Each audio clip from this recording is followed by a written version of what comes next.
நீ எந்த அளவுக்கு அன்பா பேசினாலும் என் மேல எவ்வளவு அக்கறை காட்டினாலும் எதிரி என்னைக்கும் எதிரி தாண்டா. எதிரி மேல அன்பு பாசம் காதல் வரத்துக்கு வாய்ப்பே இல்ல. ஏன் சந்தேகம் உண்மையாகுதா? இந்த நேரத்துல யாருக்கும் தெரியாம எங்க வெளியில போறா? அர்ஜுன் வேற கூட இல்ல. அப்படி எங்க தான் போறா இவ? பின் தொடர்ந்து போனா எல்லாம் தெரிஞ்சு போயிடும். என்னையே ஏமாத்தி நாகமணி அடையறதுக்கு ஏதாவது சூழ்ச்சி பண்ணிக்கிட்டு இருக்கியா? இது பாரு ருத்ரா, அவசரப்பட்டு தேவையில்லாம ஏதோ கற்பனை பண்ணிட்டு என்கிட்ட சத்தம் போடாத.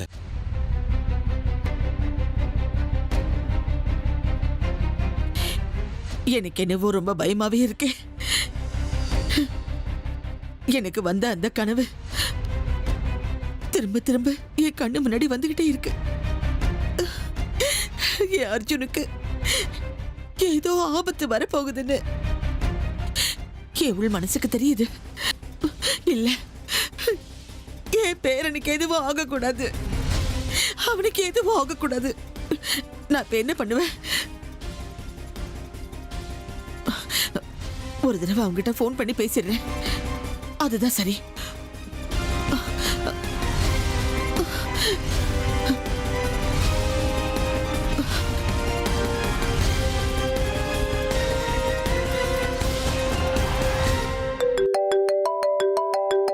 பாட்டி போன் பண்றாங்களே.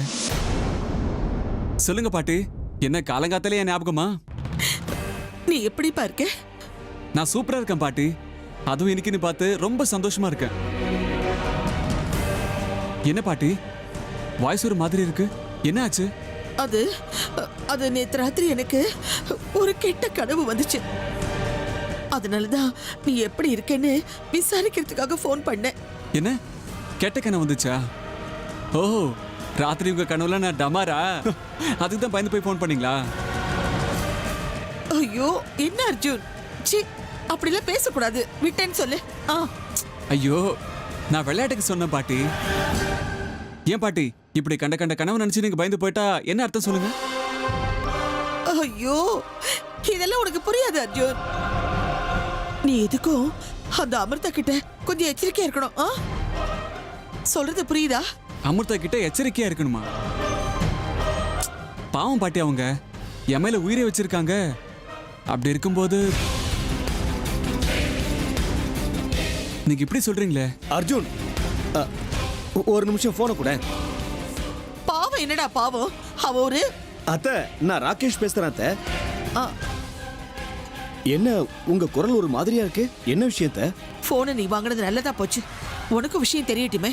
என்னன்னு சொல்லுங்க. ராகேஷ், நேத்து ராத்திரி எனக்கு ஒரு கெட்ட கனவு வந்துச்சுப்பா.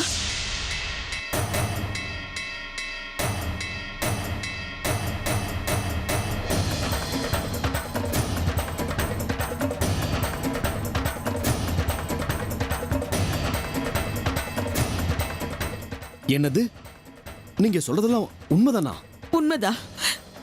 நேத்து அந்த கனவை கண்டதுல இருந்து என் உயிரை துடிச்சுக்கிட்டு இருக்கு. அதனாலதான் போன் பண்ணேன். ஐயோ, என்னத்த நீங்க கனவுக்கெல்லாம் போய் இவ்வளவு பயப்படுறீங்க? ஐயோ, ஏன் பயம் எனக்கு. அது இருக்கட்டும். அர்ஜுன் எப்படி இருக்கா? அவன் நல்லா இருக்கான்ல? ஆமாத்த, நம்ம அர்ஜுன் அமிர்தா சாட்சாத் ரதி மன்மதன் மாதிரி, பாக்குறவங்க கண்ணு படுற மாதிரி ரொம்ப சந்தோஷமா இருக்காங்க. ஏன் கண்ணே பற்றும் போல இருக்கே. இங்க பாரு ராகேஷ், என் அர்ஜுனுக்கு எதுவும் ஆகாதபடி நீதான் அவன் கூடவே இருந்து பத்திரமா பாத்துக்கணும். செய்வியா? நீங்க ஒண்ணும் கவலைப்படாதீங்க, தைரியமா இருங்க. அதுக்கு தானே நான் இங்க இருக்கேன். சரிப்பா, ஜாக்கிரதையா இருங்க.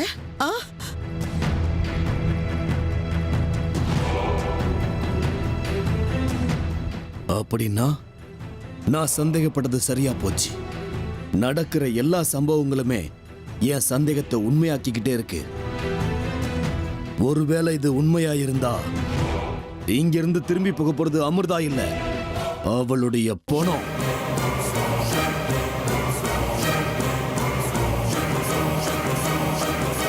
பாட்டி என்ன சொன்னாங்க? ஒண்ணு இல்ல அர்ஜுன், அது ஏதோ கெட்ட கனவு கண்டாங்களாம், அதை நினைச்சு பயப்படுறாங்க. நீ ஒன்னும் கவலைப்படாத, அவங்களை நான் சமாளிச்சிட்டேன்.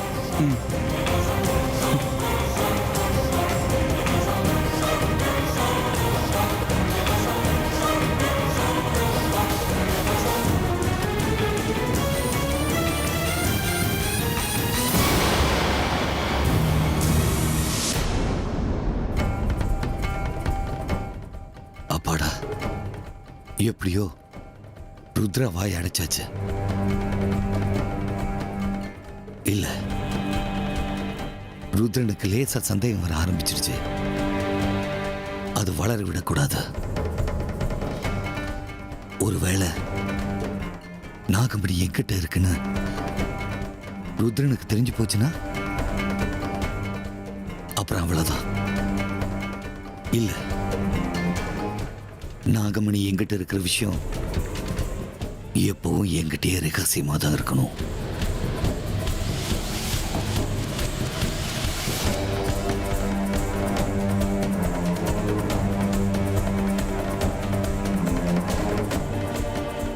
இந்த புத்தகத்தில் என்ன இருக்குன்னு முதல்ல படிக்கணும்.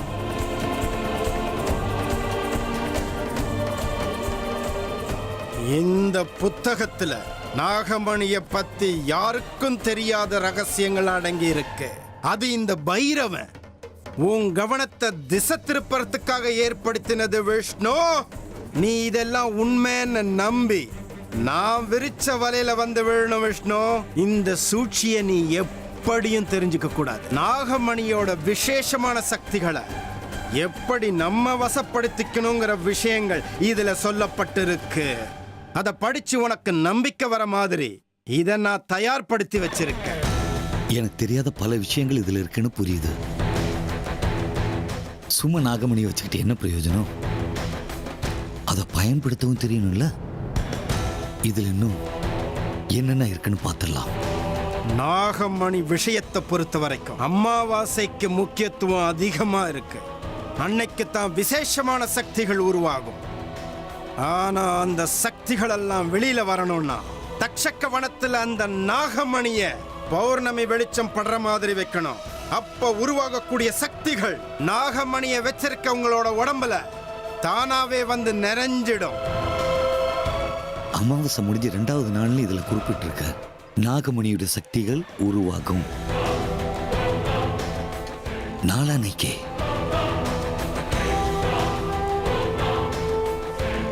தட்சகவனத்திலையா நாகமணிய வச்சிருக்கவங்க அதை பயன்படுத்திக்கிட்டே இருக்கணும்.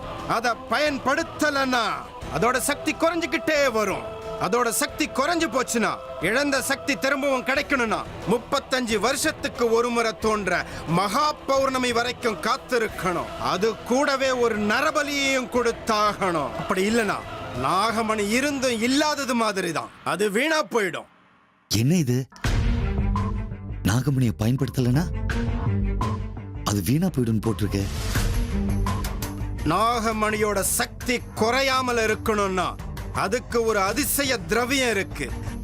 அந்த திரவியத்தை நாம வசப்படுத்திக்கிட்டோம்னா அந்த திரவியம் கிடைக்கிறது நாகக்ஷீண பழத்துல இருந்து. தட்சக்க வனத்துல இருக்கிற நாகவேணி மரத்துல பௌர்ணமி அன்னைக்கு மட்டுமே பழுக்கக்கூடிய பழம்.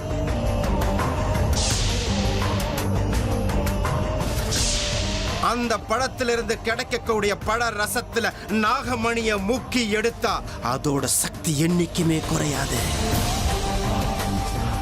நான் நினைச்சதை விட இன்னும் என்னென்னமோ ரகசியங்கள் இருக்கு. இந்த புத்தகத்தை முழுசா படிக்கணும். எந்த விவரத்தையும் விட்டு வைக்க கூடாது. நீ அழிவு பாதையை நோக்கி போய்கிட்டு இருக்கங்கிறது எனக்கு நல்லா தெரியுது விஷ்ணு. எங்கிட்ட இருந்து நீ தப்பிக்க முடியாது. ஓஹோ, அப்படியா?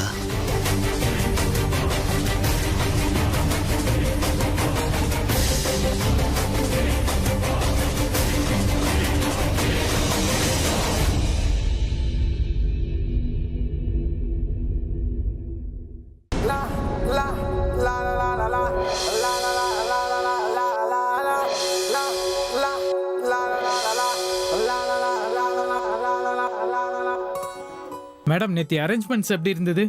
எல்லாமே நல்லா இருந்துச்சு.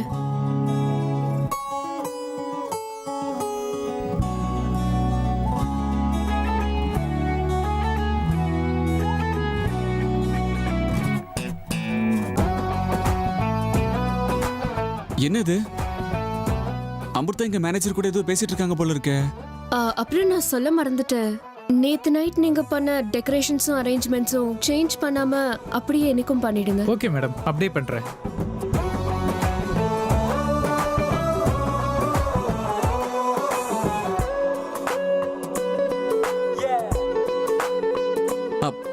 கிள்ளுங்களேன்.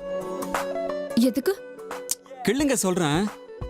இல்ல, நான் கிள்ள மாட்டேன். ஓஹோ, கிள்ளுன எங்க உங்க செல்ல புருஷனுக்கு வலி ஏற்பட்டுரும் அக்கறையா உங்களுக்கு? சரி விடுங்க, நானே கிழிக்கிறேன். ஆ, ஆ. அப்ப இதெல்லாம் நிஜம்தானா? எது? அதாங்க, நீங்க மேனேஜர் கிட்ட ஏற்பாடுகளை பத்தி பேசிட்டு இருந்தீங்கல்ல? ஆமா, இப்ப என்ன அதுக்கு? இல்ல, எப்பவுமே சிடுசிடுன்னு இருப்பீங்க. இன்னைக்கு என்னடான்னா ரொமான்டிக்கா சர்ப்ரைஸ் கொடுக்குறீங்கல்ல, அதான் கொஞ்சம் டவுட் வந்துச்சு. அது நேத்து என்னால தானே இந்த காரியம் தள்ளி போயிடுச்சு, அதனாலதான். ஓஹோ, நீங்க செஞ்ச பாவத்துக்கு நீங்களே பரிகாரம் பண்றீங்க போல இருக்கு. ஏதோ ஒண்ணு, மொத்தத்துல இன்னைக்கு இந்த நிமிஷம் இந்த ஜென்மத்துக்கு எனக்கு புண்ணியம் கிடைச்ச மாதிரியே இருக்குங்க. ஆமாண்டா, உன் உயிர் பிரிய போற இடத்த அலங்காரம் பண்ணலன்னா எப்படி? நீ எந்த அளவுக்கு சந்தோஷப்படுறியோ அந்த அளவுக்கு கொடூரமா உன்னை கொல்றதுக்கு எனக்கு ஆர்வம் அதிகமாகும். ஆ, ஓ, நீங்க கோவிலுக்கு போய் பூஜை பண்ணிட்டு வரணும்னு சொன்னீங்கல்ல? ஆ, சரி, நீங்க இங்கே வெயிட் பண்ணுங்க, நான் போய் கார் கொண்டு வரேன். ஆ,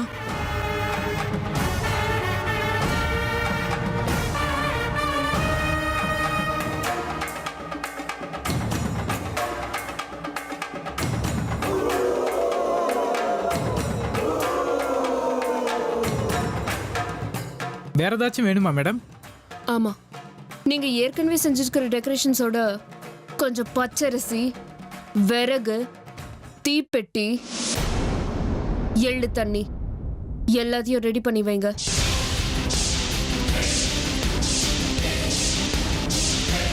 மேடம் என்ன பேசுறீங்க நீங்க?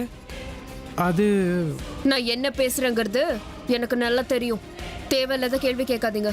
பச்சரிசி, விறகு, தீப்பெட்டி, எள்ளு தண்ணி எல்லாம் தயாரா இருக்கணும். இல்ல இருந்தாலும் ம், நீங்க இப்ப செஞ்சிருக்கிற ஏற்பாடுகள்ல எந்த மாற்றமும் தேவையில்லை.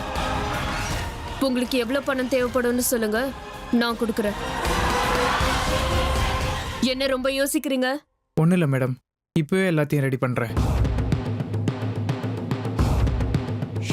முதல் இரவு கொண்டாட்டத்துக்கு நீ தயாராயிட்டு இருக்கல அர்ஜுன். நீ எதிர்பார்த்துட்டு இருக்கிற அந்த சந்தோஷம் எப்படி உனக்கு மரணமா மாறப்போகுதுன்னு பாரு.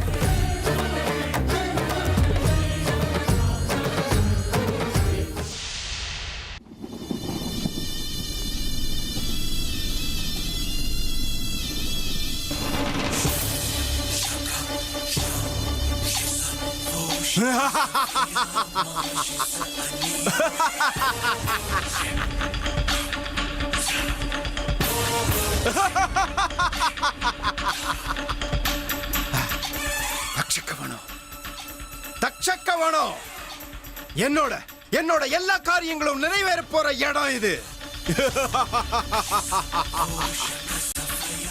நாகமணியனை அடையறதுக்கு தேவையான எல்லா சக்திகளையும் அடையக்கூடிய இடம் இந்த வனம். ஜெய் மகாகாளி.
நான் நினைச்ச அத்தனை விஷயம் நடக்கணும்னா இந்த தக்ஷக வனம் என்னோட கட்டுப்பாட்டுல வரணும்.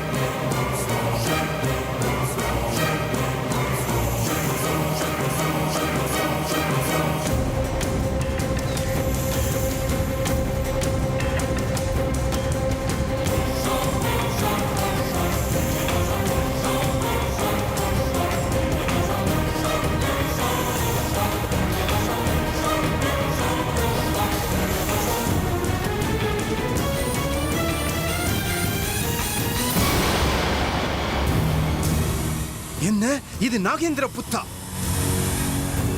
அப்படின்னா இங்க இருந்து 25 அடி தூரத்துல நான் போனா ஸ்ருங்கமணிங்கிற இடம் வரும்.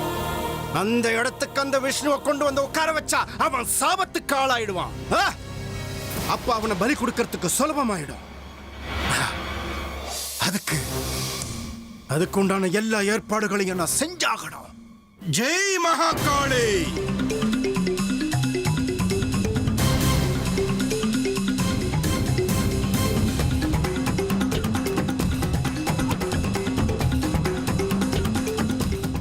ஆனா இப்பதான் ஒரு விஷயம் எனக்கு ஞாபகத்துக்கு வருது. தக்ஷக்க வனத்தை நான் என் கட்டுப்பாட்டில் கொண்டு வரணும்னா முதல்ல எல்லா நாகங்களையும் என் கட்டுப்பாட்டில் கொண்டு வரணும். அதுக்கு முன்னாடி நான் நாகச்சந்திரிகாங்கிற யாகத்தை செஞ்சாங்க.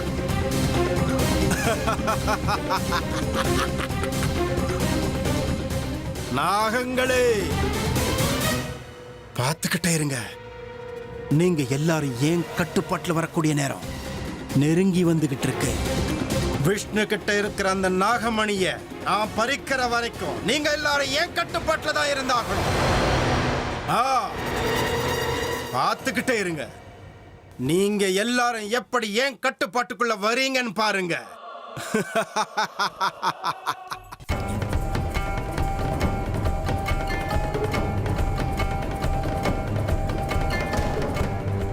அந்த புத்தகத்தில் இருந்தது எல்லாமே உண்மையா தான் இருந்திருக்கணும்.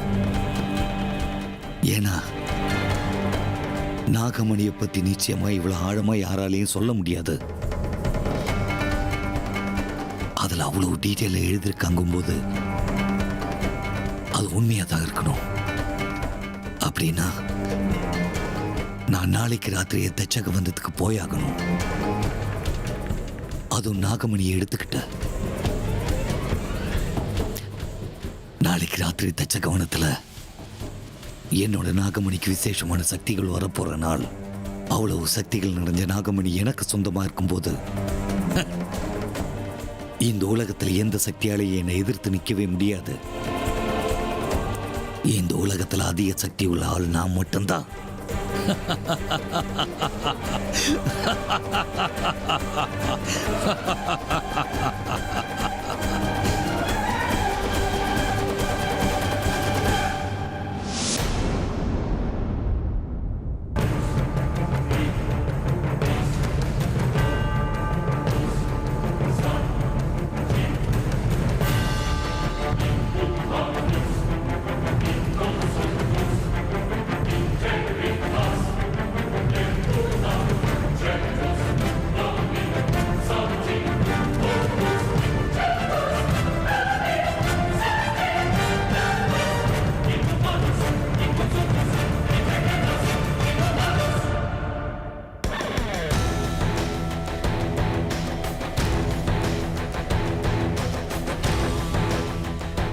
உன்னை பயன்படுத்தலைன்னா உன்னுடைய சக்திகள் குன்றி போயிடும்னு அந்த புத்தகத்தில் போட்டிருக்கு.